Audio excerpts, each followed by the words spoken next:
It's hour two, Budweiser's weekday sports beat. And along with Vince D'Addario, I'm Sean Steyers. Cleared that screen off for us on YouTube. Vince, it's past the 6 o'clock hour, the witching hour, if you will. And that Ooh. means, are you ready for rapid fire? I'm ready for rapid fire. That was very Halloween-esque there, Mr. Witching Hour. I know. It's good stuff. I know this probably sounds cliche, but where did October go? It just flew by. The football season always goes by fast, I feel like, you know? Once the football season starts, you might as well just say, okay, it's November now. Because, right. Well, and for you, it's like, well, might as well be March now. Yeah, that's true too.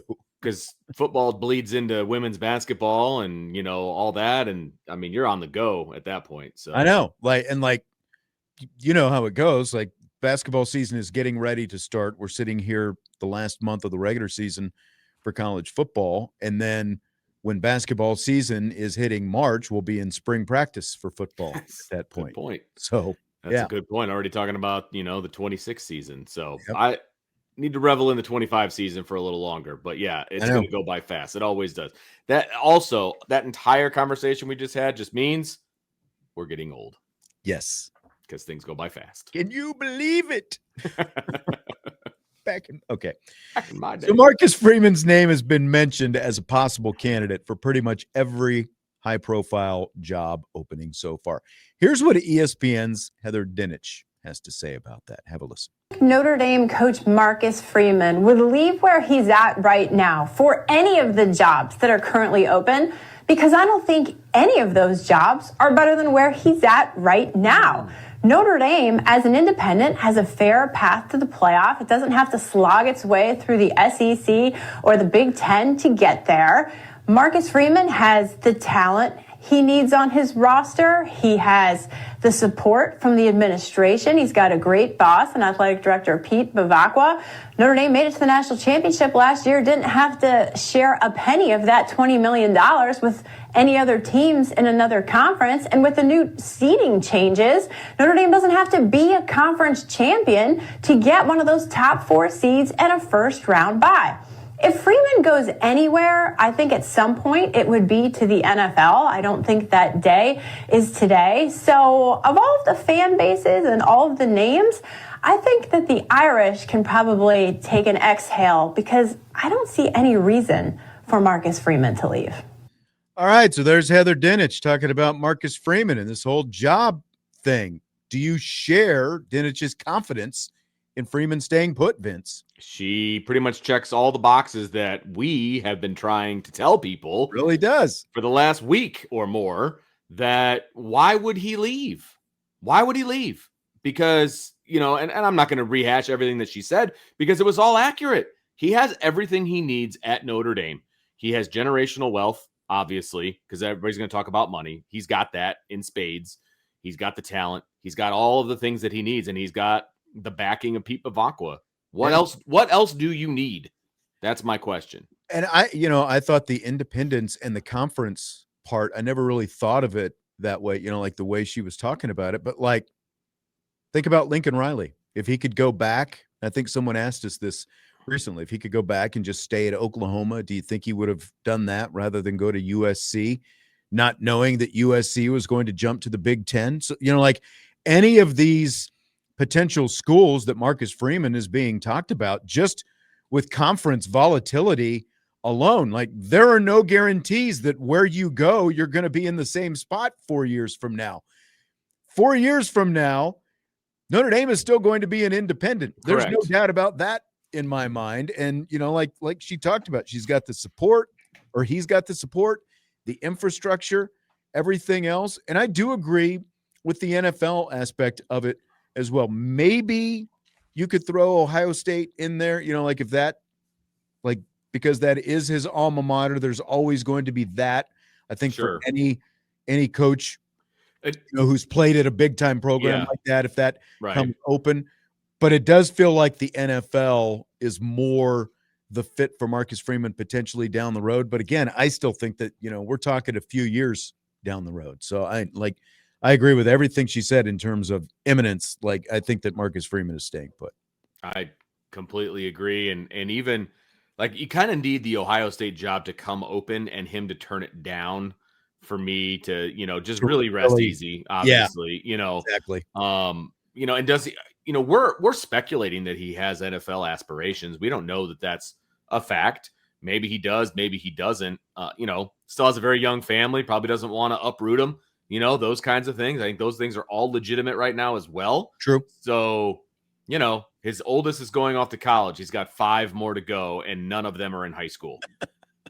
You know what I mean? Like, yeah, there's, not saying he wouldn't do it, but I'm just saying I think he's fairly well grounded right now, and he's got, like you said, checks all the boxes. He is, but I mean, there have been a lot of other coaches with big sure. families too, and they're willing to move them around and stuff like that. I think that it kind of depends on how interested the other party is. Just like how hard they want to go at you. Sure. Like, it definitely helped when all the Chicago Bears stuff came up last year that he was in the thick of a college football playoff race, and like that kept him occupied. That wasn't something he was going to entertain while that was going on. So again, like we're all pretty confident they'll be in the playoff this year, but would it take another run like that to sort of keep more NFL teams at bay? There are always going to be NFL openings every year, and I think that when they see a guy young and energetic like Marcus Freeman and everything that he brings to the table, I think there's always going to be interest from that other side. And does he want to go to a place where he's rebuilding? Is that something that he wants to do? You know what I mean? We have no track record. Because it's a lot different there, obviously. You don't get to recruit. You got to build through the draft and free agency.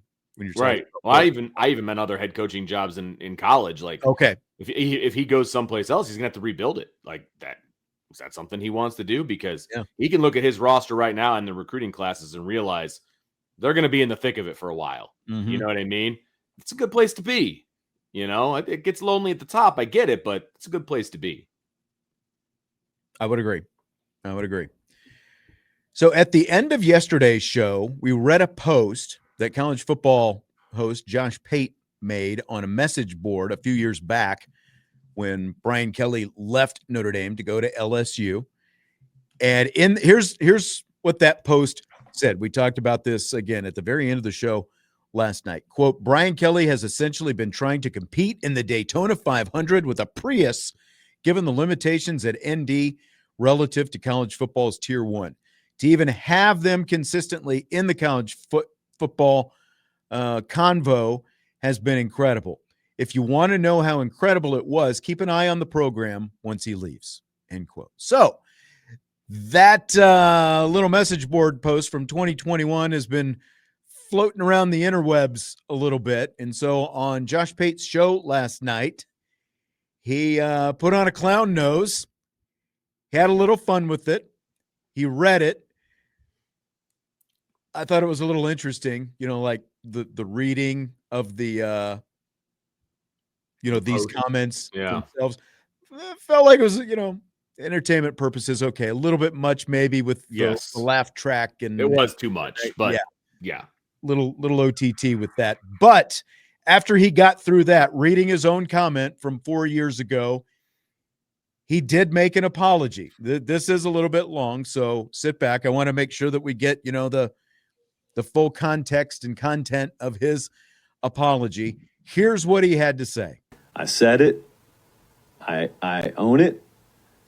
And it was what it was, and all I can do is learn from it. In retrospect, did I view the situation a little incorrectly? It seems that I did. It seems that I missed a thing or two. Now, here is what I think about it. I wouldn't have done this had there not been anyone warn me, but several of my Notre Dame folks warned me. Now, at the time, I listened to them, and I thought it was sour grapes. Because truthfully, 2021, I hadn't been doing this very long. I have very little insight into the inner workings of Brian Kelly's Notre Dame. So I kind of know what the outsiders know and nothing more. But there were people on the ground around Notre Dame football who knew exactly who Brian Kelly was and what he was about. And they talked for quite a while about some of the same criticisms they had them about him there that folks at LSU started to have about him at LSU. I, the other night, went in on him pretty hard, and I was leveling some of the same criticism. Some of the Notre Dame folks were listening and saying, oh, we were saying that like 5 years ago, 6 years ago, 7 years ago. Yeah, I just didn't buy it. So they were right on that. I was wrong on that. I had to learn it the hard way. I mean, there is no harder way to learn something than wearing a clown nose on your own show and reading posts of yours on message boards from 4 years ago. But I was convinced he had tapped Notre Dame out. And I was convinced of that because Brian Kelly did a pretty good job in the subsequent years of convincing me, other people too, that he had kind of had Notre Dame redlining. Like the way Brian Kelly presented his time at Notre Dame, it was he had his foot all the way down on the floor, and he was absolutely maximizing the potential of that place.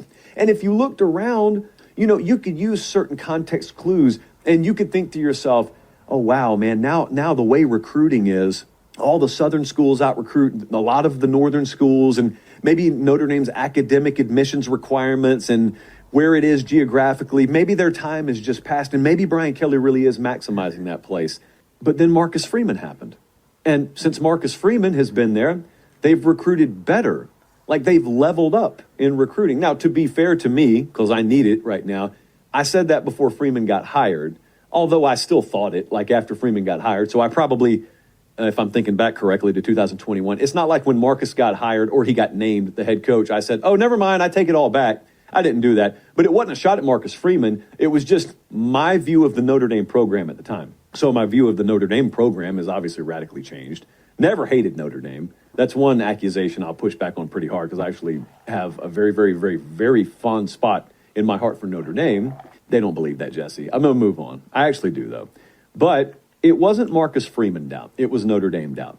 I should have been doubting Brian Kelly, and I doubted Notre Dame instead. Okay, so there you go. That is Josh Pate's apology for those comments that he made from a few years back. And again, what he said, you know, essentially was if you don't believe in how great Brian Kelly is, just watch how far the program sinks once he leaves now that he's at LSU. This was from 4 years back when he made that move to LSU. And that was the mea culpa that he issued last night, Vince. So what did you think of all that? Well, there's a couple things. Number one, I give him a lot of credit for doing it. He didn't have to do that. A lot of people said, oh, of course he had to do. No, he didn't. He could have just ignored that. There are a lot of hot take guys, you know, like when we talked about last week or the week before. He's not doing that. Who would just move on to the next take. Correct. Basically, and not, you know, sit there and eat it for 15 minutes because he spent a lot longer than this talking about the whole situation. Yeah. Like there are a lot of people who wouldn't stick a clown nose on their face and And he went a little far. And he went a little far, like to quote unquote clown himself and the laugh track and all that stuff. That was a little theatrical, which was probably unneeded. But if you just listen to what he said, so it was after he read it, after the laugh track, you know, the whole deal and what he was talking about. He made the points that he made were good ones. He's like, I listened to Brian Kelly as to what he was doing at Notre Dame and how that was all you could do. I did it all. That's the antithesis of where we are. You know, I have to go on to someplace else if I want to win a title. That's exactly what Brian Kelly does. He is the ultimate excuse maker, but he does it so well that people believe him. Right. He's a politician. He does it really well. To say, the politician with all his polish on the edge. He does it so well that the country believed everything that he had to say. And I don't even blame Josh Pate for having that particular, theory or opinion, because that's what Brian Kelly was telling everyone, and he believed him. I mean, shame on him for believing him, but that's the message that was being sent. Right.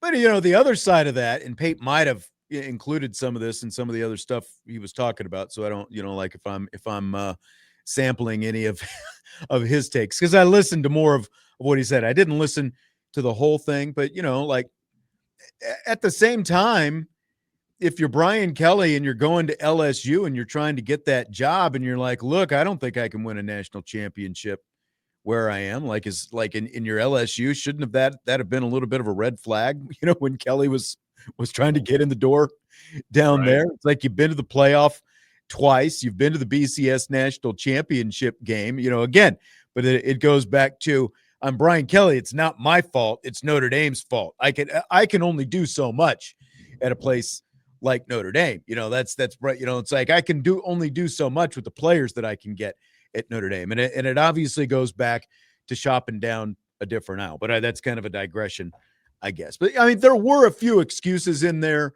from Pate. It's like, I apologize, but Right. whatever. Okay. I didn't know then, I was new and all that different kind of stuff. Okay. I can kind of agree with that to some extent, but it sure felt like, like he said, Notre Dame people who were talking to him. Brian Driscoll was obviously, one of those people. And there were a lot of others, it sounds like, who were telling Josh Pate a lot of these things. He just didn't want to believe it. He didn't want to hear it. Yeah. Felt like he had purple and gold, on the brain. And that's what that was all about. I mean, the fact that he was on an LSU message board exactly kind of tells you everything that you need to know. Exactly. About. There was a big slant to what he was receiving there. Correct.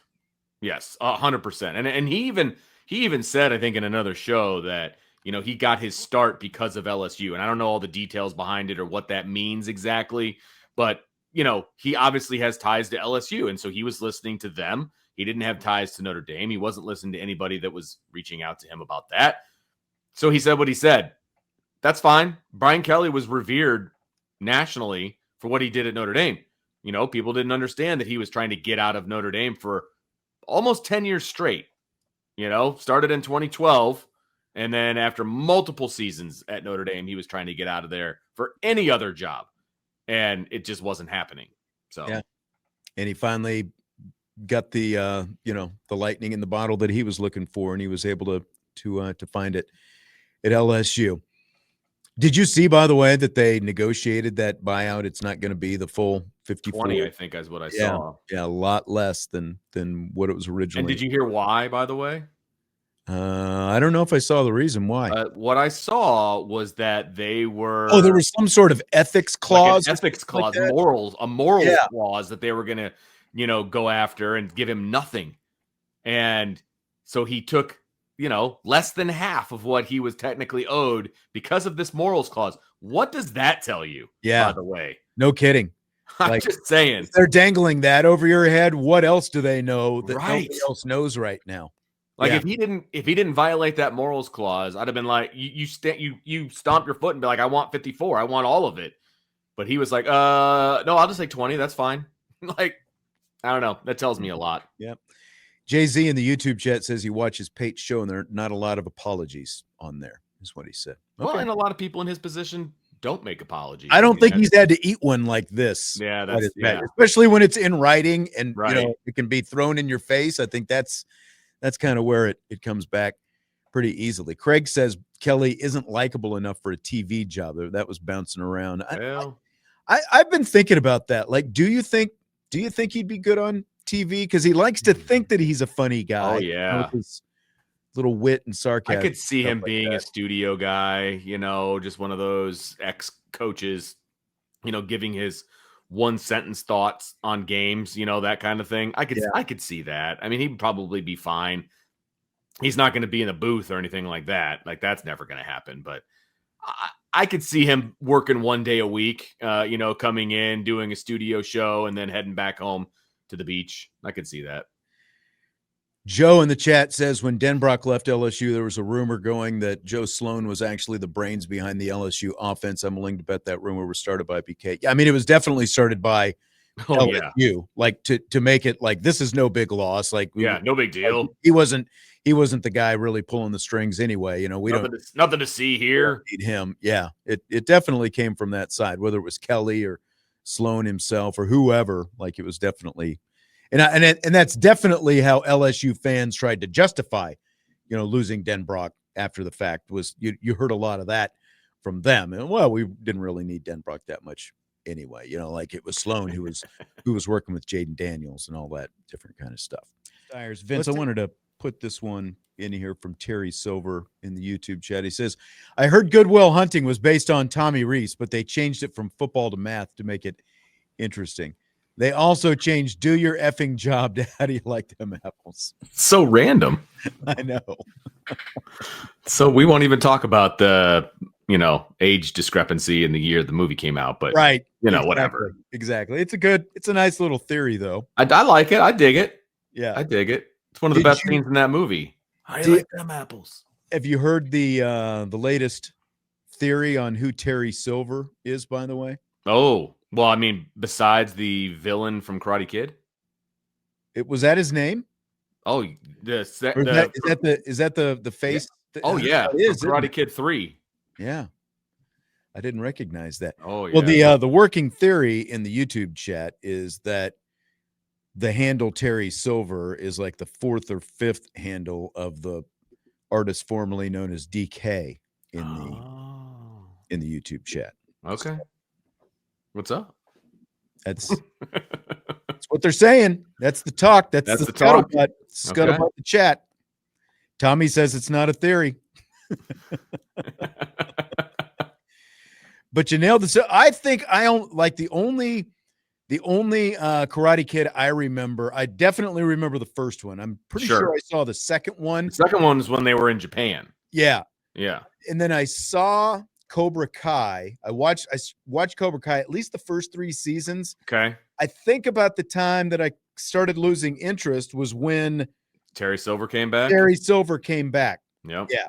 That's kind of where it's like, do we really need another bad guy in this mix? We're going to go on a tangent here, but Cobra Kai, first of all, I don't even barely remember Karate Kid 3, by the way, because it was weird. See, I don't think I ever saw 3. It was weird. I mean, was Machio still in it by then? Oh, yeah. He goes to Stay the in it dark the whole time? side, and then he comes back. Like, it was weird. And then when you're watching Cobra Kai, it started out so good. Like, that series was so good. And then it kind of hit a little bit of a valley, but then it ended very strong. So I would encourage you to go back and at least watch the final season. Okay. Oh, so they have called it a wrap. It's done. It's over. I believe so, yes. Okay. Yep. I would encourage you to watch the final season. Did you know John Avildsen, the guy who directed the first Karate Kid, also the director of the original Rocky? Really? Yes. So strike out once and then home run next. They only won an Oscar. Oh, I had to do it. I had to do it for you. I just wanted to see the look on your the hesitation in your Dario, voice. by the way, Made more into karate than boxing. The hesitation made it all worth it for me. Made me think there for a second. Come on, man. All right. So Notre Dame athletic director Pete Bevacqua was on the Dan Patrick show, of course, when the show was here before the Notre Dame USC game. There's a lot of talk about what Notre Dame's future schedules are going to look like, especially if USC does back out of the series with the Irish. Here is what Bevacqua had to say about that on the Dan Patrick Show, which, of course, is heard every day right here on Sports Radio WSBT. For us, we're lucky that we have a long list of really prominent teams that want to play us. They want to do home and homes. They want us to come to their stadiums. They want to come here to Notre Dame. And, that's great. And that's a fortunate position to be in. And that's the power of Notre Dame and the power of the program under Coach Freeman. So there you go. Pete Bevacqua, the power of Notre Dame and the power of the program under Marcus Freeman. What do you think about that from Pete Bevacqua there, Vince? I mean, look, he's saying the series is important to us, but we're going to be fine. And he's not wrong. I mean, people seem to think that if Notre Dame's not in a conference, they'll never be able to put together a schedule. Right. That is just so far from the truth. It's so far from the truth. Plenty of teams want to play Notre Dame because at the end of the day, just like anything else in college football right now, it's all about money. And they know that Notre Dame's going to fill a stadium when they go there. That's right. A lot of eyeballs, both on TV and in the stadiums. Big draw. I think that there's some, some more SEC programs we're going to see schedule Notre Dame. There's some definite ones that are already on the on future schedules. There's talk about Michigan, like they're going to be on the schedule, but now it sounds like maybe that's kind of kicking around even a little bit more. Notre Dame is not going to struggle to find teams that want to play them. Like, think of the untapped resources of the Big 12 as an example. Like, Notre Dame never plays any of those programs.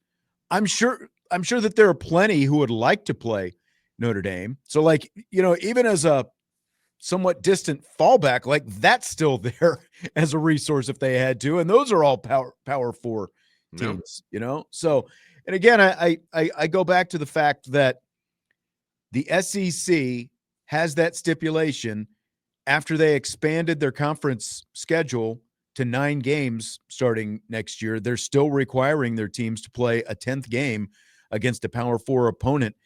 That helps Notre Dame greatly. Yep. The Big 12 has that in place. That helps Notre Dame greatly. And if the Big 10 would ever just do it, I think that would help, Notre Dame be able to play some of those schools as well. Maybe that's something that the Big 10 is holding out on right now because of that sort of, ram headbutting dynamic they seem to have when it comes to Notre Dame sometimes. But there are plenty of Big 10 teams who are already like Purdue, Michigan State. We're going to see Michigan again. We got Wisconsin coming up next year. They've, just done a series, obviously, with Ohio State. And I think a lot of people would like to see that again. I think that there are a lot of Indiana's going to come on in a few years. So I don't think there's any shortage, but there's always that blind spot that people from the outside have. Like Notre Dame's never going to be able to put together a schedule. Because I think even the ACC, if Notre Dame were having a problem, I think Notre Dame could probably go to the ACC and have an extra game or two. Oh, sure. Kind of thrown on from the ACC. And they already got an extra one, with Clemson, because apparently that doesn't count. That's true. Anymore, which is ridiculous, but whatever. True. Yep. Josh asked at the ACC as well. Yes, the ACC also requires that 10th game. The Big Ten's the only conference that doesn't require it right now, which is very interesting. Mm-hmm. So, one more comment from Pete Bevacqua. As they were talking about the future of Notre Dame USC, Dan Patrick brought up the fact that he could see USC's perspective, in maybe wanting to get out of the Notre Dame series because of the tough Big Ten schedule they play. Listen to how Pete Bevacqua steered that conversation. So Dan Patrick says, yeah, I could see, USC wanting to get out. They play this tough Big Ten schedule. Yeah, I think it's, we have a tough schedule this year. We opened up with 2 very tough competitive games, obviously with Miami, who's now, I think, number 2 in the country, and Texas A&M. We lost to Miami by 3 points there in our opening game. We lost to Texas A&M here by a point. Then we've had this great stretch of 4 victories in a row. But no, hey, no doubt about it. If we want to make the CFP, and we do, we got to go win tomorrow night. We know that. Our team knows that. Marcus knows that. But I'll push back on you. I think this game is just as important for USC as it is for Notre Dame, and just as important for college football. And if you're USC, you want this tradition. You want to play Notre Dame. You want Notre Dame to come out to the Coliseum. All right, so there's, again, Pete Bevacqua on the Dan Patrick Show. That, Vince, is blank. That is some very solid gamesmanship by Pete Bevacqua because he put it right back into the lap of USC, which I love. He's like, they want this tradition. They want Notre Dame to come to the Coliseum. They want this, And I think that I was really hoping, because I hadn't listened to these cuts beforehand, I was really hoping he was going to rattle off the schedule that USC had. He was very diplomatic, okay, and not throwing direct shots at USC, especially since the USC people were by that, because that was the day before the Notre Dame Friday, USC game. I'm sure if they weren't already at Notre Dame, they were soon arriving at Notre Dame. He was very diplomatic and not throwing any direct zingers or barbs at him. That's too bad. Yeah. But I did, again, Dan Patrick has fallen for the Big Ten propaganda with, I understand USC. They've got to play a tough Big Ten schedule. I could see why they'd want to get out of this. Really?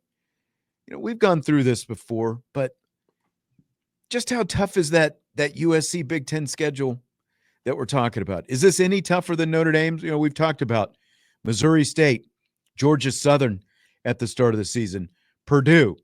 Notre Dame played Purdue. Michigan State, they lost at Illinois. Michigan, Notre Dame, Nebraska, Northwestern, Iowa, Oregon, UCLA. You brought up earlier in the show, Vince, just how good really is Oregon. Wouldn't that be something if USC ended up beating Oregon like that? But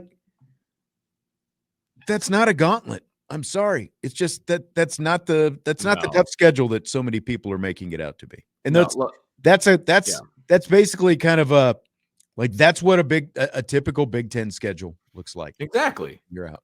Because they're not going to line up the best Big Ten teams to play one school. You know what I mean? They're spreading them out, and that's what they did. And I'm sorry, outside of right now 2 elite teams, which would be Ohio State and Indiana, then there's kind of a drop off to another group of teams, and then there's a huge drop off to everybody else. And that's it's not as strong of a conference as he wanted to make it out to be. That's the thing. Jay-Z says Notre Dame jumps Oregon if USC beats them. I could see that happening. Absolutely. That would be Oregon's second loss at that point. It would be their second loss, and they have no ranked wins, 0. Right.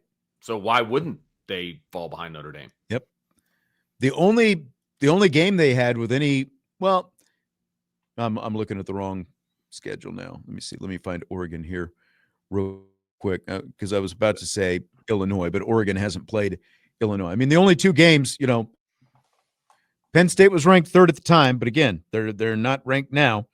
And Indiana, beat them as of right now, is the only ranked team that they've played. And they lost by double digits. Yep, exactly. At home. Right. Breaking news. This just in.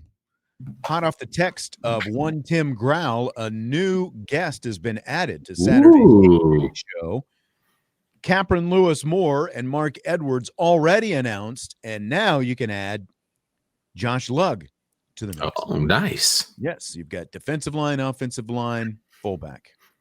That Josh Lugg, I'll tell you what, man, his heart, man, is about as big as they come because he played with so many injuries and so many issues and still played at a pretty high level.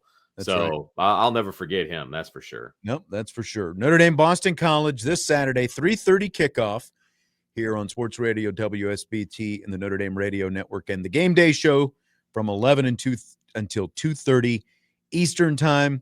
Tim Jibb, Eric and Tyler, and their guests, Capron Lewis Moore, Josh Lugg, Mark Edwards, 11 o'clock this Saturday. Back to the YouTube chat. Connor says Notre Dame should play a lot of Big Ten teams. Big Ten continuously has the better teams, but I may be wrong. Just my opinion. I just feel like the Big Ten is very top-heavy. Exactly. Like the depth of that conference is just not that great, and that's they try to make it out like there is great depth, but right now there's just not. No, there's not. Especially with Penn State being as bad as they are. Right. That hurts their argument. Yeah. They need Penn State to continue to be good, and now they need Indiana. They need Curt Cignetti as much as the rest of the coaches in the conference, dislike the guy.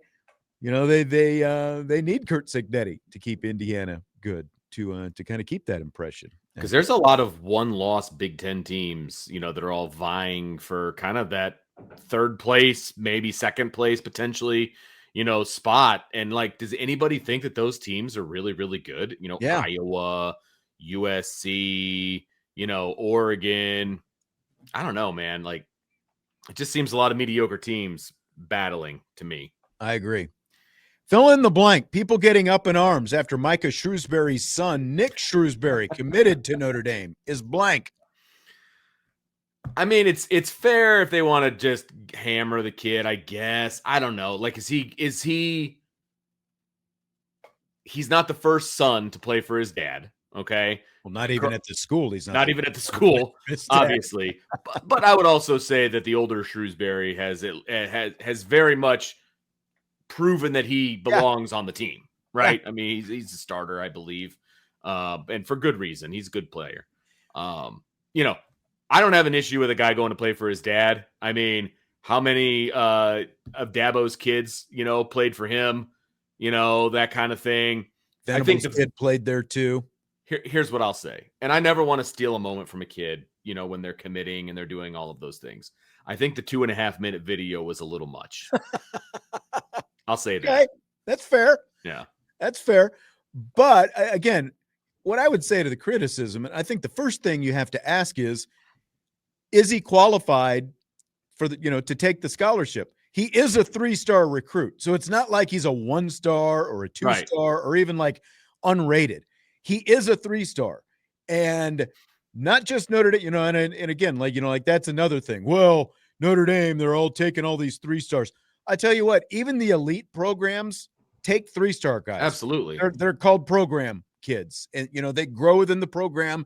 You expect him to stick around for the entire 4, maybe even 5 years and get a little bit better and, you know, and help you out. And so I think from that aspect, first and foremost, Nick Schrewsberry is qualified to have this scholarship. And like you said, you know, and then the other thing that I think you have to ask is, as you said, there are plenty of sons who have played for their dads in whatever sport across college athletics. And like, if you were in this spot and you had the opportunity and your son was qualified, son or daughter, would you want them to play for your team?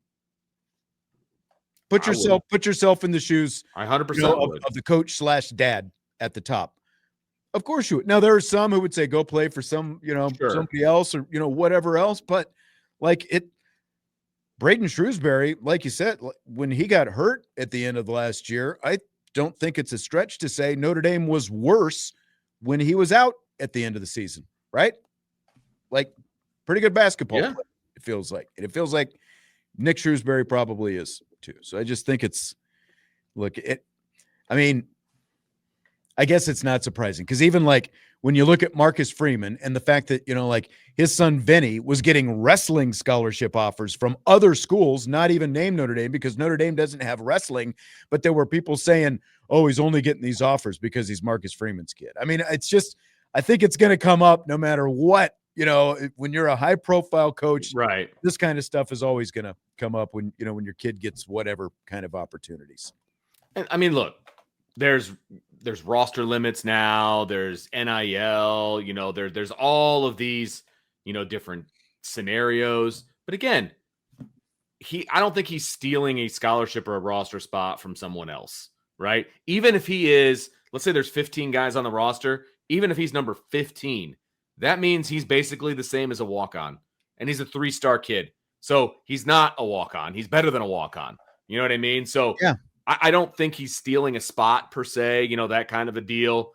You know, there's plenty of coaches' kids out there that are on teams that are stealing roster spots. I don't think that's the case in this particular situation. I don't think so as well. Carlos says, is he taking the scholarship though? I mean, doesn't Indy not offer a discount to stay? Yeah, like that's not. Look, even if they didn't offer a discount, Marcus Shrewsberry is making plenty of money to send his kid to school, even if he's paying the full thing. Okay. Right. So it doesn't really, that part doesn't even make a difference to me. I don't care if he's on scholarship. I don't care. Like who's paying it, whatever. He's on the roster. Correct. Like it doesn't matter how he's getting there because his parents have a lot of money. So it doesn't really matter to me. Exactly. But again, I think, you know, there's like people are just always going to get kind of worked up about a little bit of everything.